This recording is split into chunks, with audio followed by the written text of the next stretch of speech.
Bon matin les amis, bon matin tout le monde, j'espère que tout le monde va bien ce matin. Ce matin, je vous partage une vidéo sur identifier et délivrer des esprits familiaux. Beaucoup de gens sont distraits parce que ils identifient mal leurs ennemis. On pense que nos ennemis, ce sont les gens qu'on voit avec nos yeux. Là.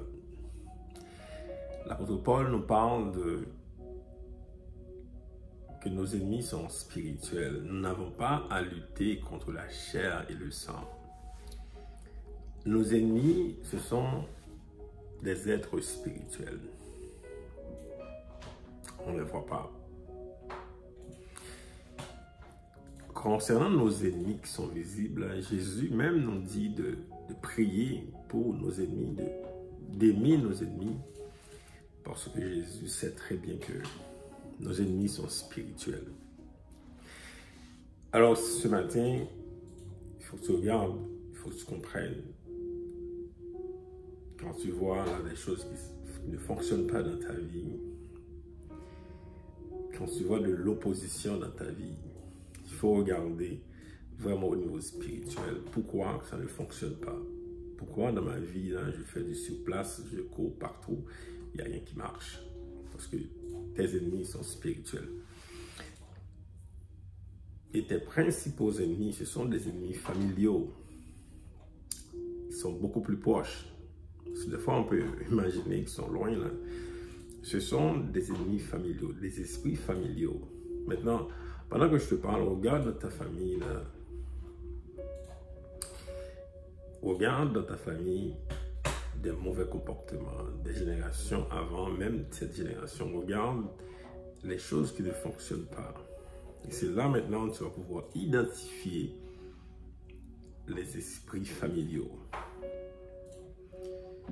Est-ce que ta famille est caractérisée par des problèmes de maladie mentale? Il y a des gens là, c'est comme toute la famille, beaucoup de gens dans la famille ont des problèmes mentaux. Soit au niveau aussi par l'anxiété, des personnes tout le temps anxieuses. On voit plusieurs comme ça dans la famille. La mère était comme ça.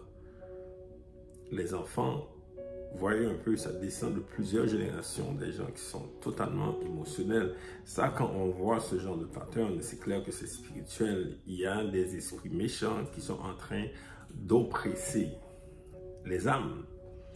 C'est l'oppression de l'âme qui cause ces problèmes. Est-ce que dans la famille, il y a la perversion sexuelle aussi? Tu vois des comportements sexuels qui sont totalement anormaux dans la famille et de plusieurs générations. On voit ces comportements se répètent. Est-ce que la famille également est caractérisée par la pauvreté? On voit que plusieurs générations, il y a tout le temps de la pauvreté, malgré les efforts, malgré le travail, malgré tout ce que les gens font, il y a toujours de la pauvreté. Est-ce que la famille est caractérisée par la division? On voit beaucoup de divisions entre les frères et sœurs. Même ceux qui sont mariés n'arrivent pas à vivre ensemble. Il y a beaucoup de divisions, beaucoup de problèmes. Est-ce que la famille également est caractérisée par les gens qui ne sont pas éduqués? La plupart des personnes ne sont pas éduquées. Et donc, ce sont des choses qui sont réelles, qui se manifestent.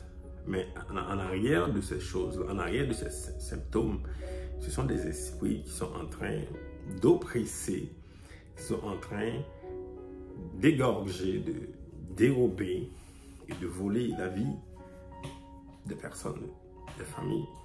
Et donc toi, aujourd'hui, il faut que tu regardes dans ta famille. Quand tu vois ça, quand tes yeux sont ouverts, maintenant, tu vas pouvoir lutter, tu vas pouvoir gagner parce que tes yeux sont ouverts, tu vois.